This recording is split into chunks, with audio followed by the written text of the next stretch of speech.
welcome back to Film on High. And today the movie that we're going to review is a very special movie called Die Hard. Released in 1988, this is a blockbuster directed film by John McTiernan starring Bruce Willis, Alan Rickman, Bonnie Bedelia, and Reginald VelJohnson. So a cop comes to LA to visit his wife during a party, but unfortunately it goes awry when 12 criminals come in to basically steal $640 million in one night. So what'd you think about this movie? Well, what didn't I think about this movie? What didn't anyone think about this movie? This is obviously one of the most classic action films of all time, and it's kind of justifiably earned that position within the pantheon of cinema, if I could say so pretentiously. But, obviously action movies, particularly during this era, the 80s, it was kind of a renaissance of action movies. You had all of these larger-than-life action heroes. You had your Stallone, you had your Schwarzenegger, guys like that. Mm-hmm. And then, at the tail end of the decade, a movie like this comes along, where we have Bruce Willis playing the role of John McClane, who is kind of a much more relatable, grounded, and human protagonist. Even in the way Bruce Willis plays him, he's not super buff and tank. He's got a bit of his, receding hairline. He seems like a normal guy. And, he's intelligent, and he has, the quips, and he's quick-witted. And, he kind of set that standard for the really kind of, the dropping the one-liners and stuff like that. Yeah. And just his general disposition and even his story within the film, one of my favorite aspects of the film, and this is something that a lot of other films completely fucking fail at, not just action movies but horror movies and thrillers and stuff like that too, but establishing good characters and a sort of emotional baseline. Die Hard does this really efficiently right from the beginning.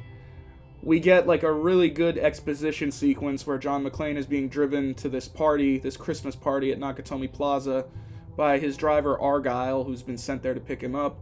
And Argyle's asking him about his life, and John basically sums it all up. I am a cop in New York. My wife came out here for a business opportunity. She took the kids, and our marriage is kind of on the rocks. So that kind of establishes, these two, they're married, but their marriage is in kind of a weird place, and it feels realistic, a lot of movies have that Hollywood bullshit where someone cheated on someone or something like that, but this feels like the kind of realistic conflict that a married couple would have, this kind of professional thing.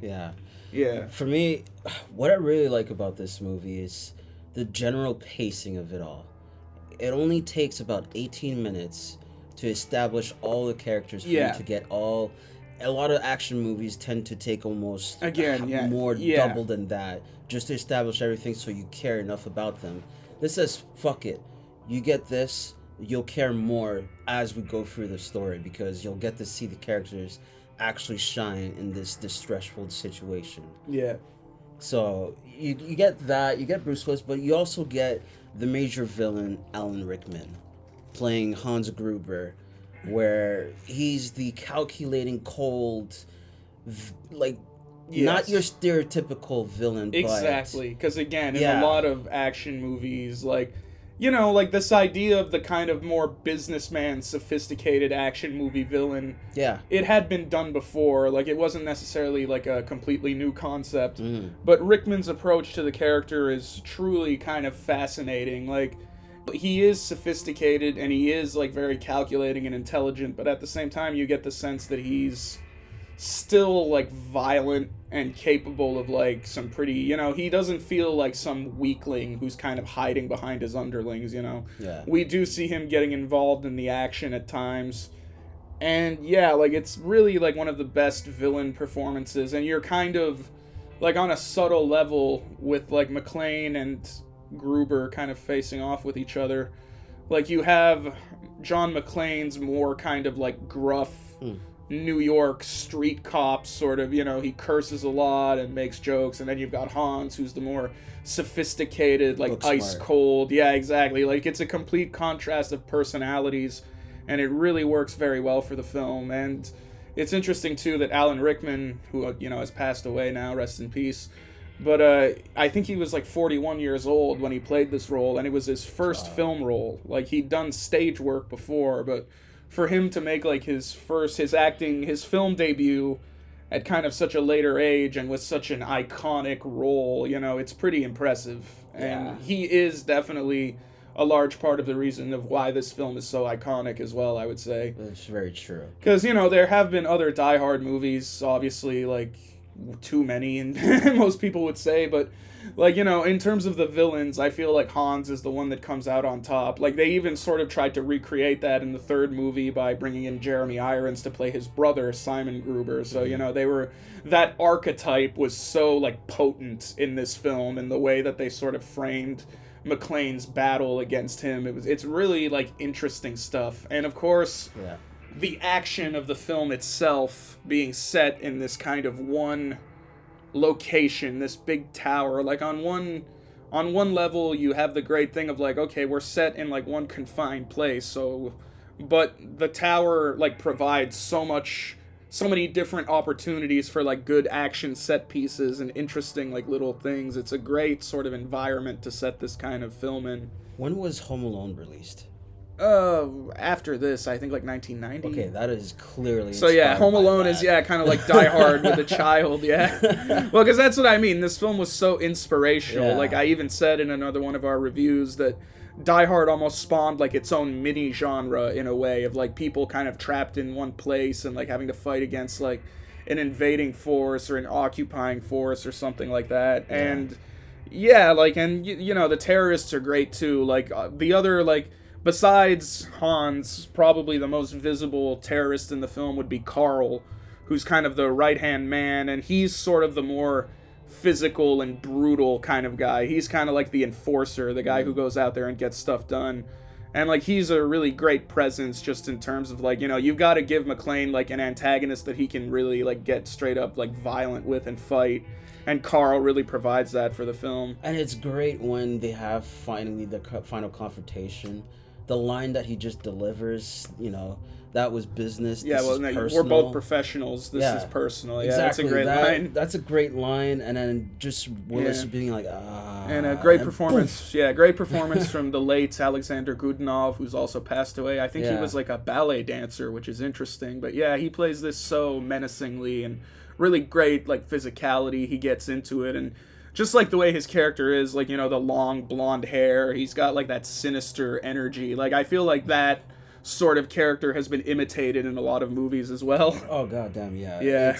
This movie, I watched it as a kid, and even watching it now, too. I feel like I'm watching it for the first time again, you know? This was a movie I watched a lot as a kid. Like, this was one of my, I watched it so many times, so I almost have, like, the whole movie committed to memory at this point. But you're right, like, revisiting it, it still feels fresh, it still feels great, and it still feels like, you know, just so much better than a lot of the movies we have today. And, you know, they took a relatively simple premise and made it work so well. And again, like, in terms of making the movie kind of more human and relatable and direct, another thing I like about the film is they keep the action to a sort of believable level. You know, it's not like the ending of fucking Commando, where Arnold Schwarzenegger is just going around mowing down hundreds of guys. You know, there's, I think, roughly 12 terrorists, so there's, like, a set number of terrorists, and, like, every sort of engagement or encounter that McClane gets involved in with them, like, it feels, like, drastic, and, you know, like, it's not just constant firefights. Like, it's actually very well-paced, the action, and well-depicted, and a lot of improvisation.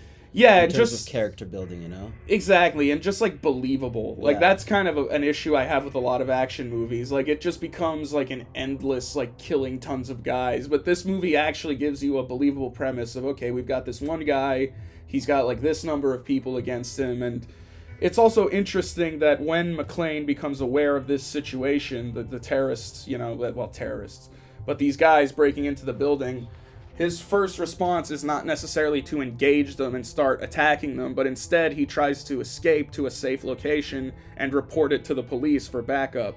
So again, he's thinking like a police officer. You know, he's not thinking I'm going to take on all these guys and get myself killed. Instead, I'm going to try to bring backup into it. Like, he's almost forced into this position where he has to like fight back and assume this role because the police outside are basically completely fucking incompetent, with the exception of one guy, Al Powell, who becomes McClane's sort of confidant that he, you know, confides in throughout the movie and sort of helps him stay level and stable, you know, gives him some confidence at least and some comfort in the midst of all this. And that's what's so great.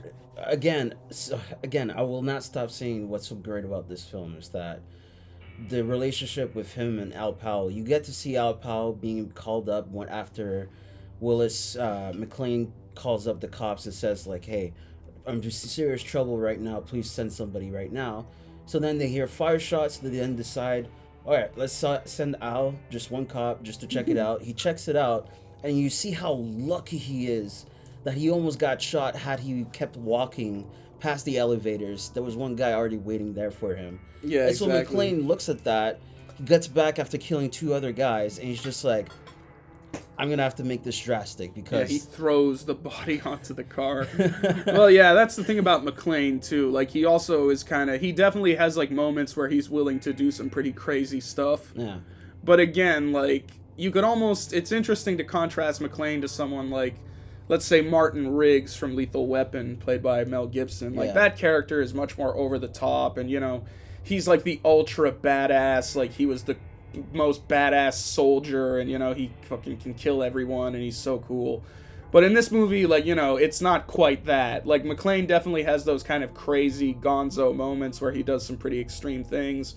But at the same time, you feel like he's mostly responding to the situation. Like, it's not that McClane's insane, it's the situation he finds himself in is insane. So he finds himself having to do some pretty drastic things just to get one over on his opponents. Well, he does, like, remember when you mentioned in the beginning when he kills off the first brother, I think, first played by Christoph. The first terrorist he kills off is Carl's brother. And yeah, so to make like a statement, he puts the guy's body in an elevator with a Santa cap on and a message saying, "Now I have a machine gun, ho, ho, ho." Very famous moment. So again, you kind of get the sense that McClane, you know, it's almost like psychological warfare. Like, you know, I gotta scare these guys a little. I gotta fuck with them, you know? Exactly. Because he's just one guy, you know. It really, that's another thing I like about the movie. He's one guy in this situation. He's not a one-man army, you know. He doesn't have all the fucking guns in the world. So he's forced to kind of come up with these sort of more inventive and creative solutions to things, and the movie like doesn't let up in that sense. Like, it's constantly inventive and interesting and coming up with like new ways to use this environment, and just great little set pieces, great dialogue, great, like, you know, jokes and humor. Like, this is one of the funniest action movies too, with just the constant fucking, it's great.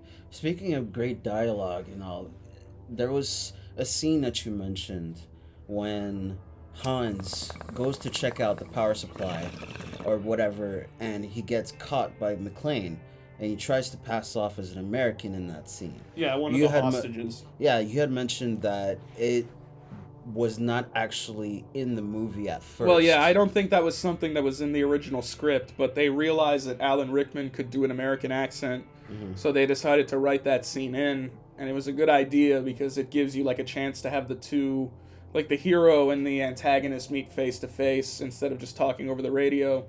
And it kind of sets things up too for the ending because, you know, Hans actually seeing McClane face to face, that, you know, he finally realizes who this guy is, sort of thing. It was a brilliant like addition to the film, and it gives you another dynamic to Hans's character where he's almost like forced to assume this persona of like pretending to be this scared hostage, you know. But McClane, he wasn't dumb either, because like you mentioned, the whole giving the cigarettes. Yeah, exactly. And stuff. Like, he gives them, at one point, like, he grabs like the cigarettes from one of the dead terrorists, and they're European cigarettes, obviously, so he gives one of the cigarettes to Hans, and Hans doesn't say anything about it. Like, if he was truly American, he probably would have noticed, hey, this isn't an American cigarette. So, you know, like, you get the sense that McClane is also kind of, like, testing him and trying to figure him out. Like, it's a great little scene of just these two guys almost sniffing each other out, and they both know, You know, they both know what's up, but it leads to like it's great. Like That's psychological warfare at its best yeah, right and there. it works so well just with the acting, and so many action movies try to do this kind of shit but just don't pull it off. Like I don't know what it is with this film. They just kind of hit the right tone on everything. Yeah, most of the time, some of the, you could say, get better ones or good ones would be a parody of Die Hard type of thing, you know, where they make more jokes or something like that. Even sometimes you can't land, but action movies, as you said, like another movie I'm trying to think of, Extraction, although it's just stuck in one village, but it's one man trying to survive against all these terrorists and Yeah. stuff. But again, Yeah. it's more, the guy is just too much of an action guy in that movie. When we'll review it. But for this movie, what draws me in the most with Bruce Willis is that, first off, you get to see him on the airplane. Pretty charming guy. Guy tells him some advice. He actually follows through. Where a lot of movies won't actually pick up on those types of things, where they'll put something so banal that Yeah, like the script know? actually has like some little clever bits. Like Exactly. at the beginning, the guy tells him like the solution for air sickness is to walk around on a carpet with your shoes off and make fists with your toes. And McClane actually tries that, and that leads to like, because later on in the film, him having no shoes becomes kind of a like a little plot point. So just that guy telling him that at the beginning kind of sets that into motion. Like just little clever things in the script, little callbacks, things that are established. Like yeah, it really is like one of the best of that kind, particularly of that particular era of action film. Like yeah, we had some really great ones, and even Predator, which came out before this, which was also directed by John McTiernan. And, you know, the Lethal Weapons and all the great films of that era. And obviously, even Die Hard, like, you know, it has its predecessors, like, obviously, First Blood, which is also kind of a similar idea of one man up against, like, an overwhelming force. Yeah. But I think this one, it just really reigns supreme in my eyes. Like, it's one of my favorite action films. And it just, like, really hit, like, a perfect mix of just everything. Like, great hero. And, like, Bruce Willis, in a lot of ways, is the key to making this film work. He's just so, his personality and his charm and his humor, and, you know, creating a believable and relatable situation with him and his wife, creating emotional stakes that the viewer can actually get invested in, and a, you know, great, charismatic, intriguing villain, great action sequences, just, you know, fantastic filmmaking all the way through. Yeah. If you haven't seen this movie, this is the type of movie If you haven't seen really this, what's need to wrong with see you? Yeah, you have to see it, because this is not only just a movie of like that came out at the time that was a great action movie. Yeah, like I would recommend it. Was influential, you know. Yeah, even if you're not like usually a fan of action films, you might want to check this one out just for like, you know, just for the humor of it and just the general, like just the vibe of it and the acting and seeing Alan Rickman play fucking Hans Gruber. Like there's so much in this film, so many great like things to offer, and you can see why it's endured so much over many of its contemporaries. As you cleverly seen us and listen to us talk, the overall rating is going to be just 5 out of 5. Yeah, I guess I gotta give it a 5 out of 5 myself. Like I'm sort of, I feel like maybe 5. Maybe I should give it a 4.5 out of 5. But yeah, 5 out of 5 just out of pure like enjoyability, because even just rewatching it now, I was surprised at like how much fun I was having, and you know, it still has that same charm and appeal that it had when I was a kid. So yeah, 5 out of 5. Like definitely one of the best action movies of its particular, like of this particular variety. This one is one of the finest. Like, you know, it's right up there, top shelf. It's well filmed, great dialogue, as we said, great casting. You know, everybody is just, this was the perfect time, perfect maelstrom of just great ideas amalgamated all together. This has been Film on High.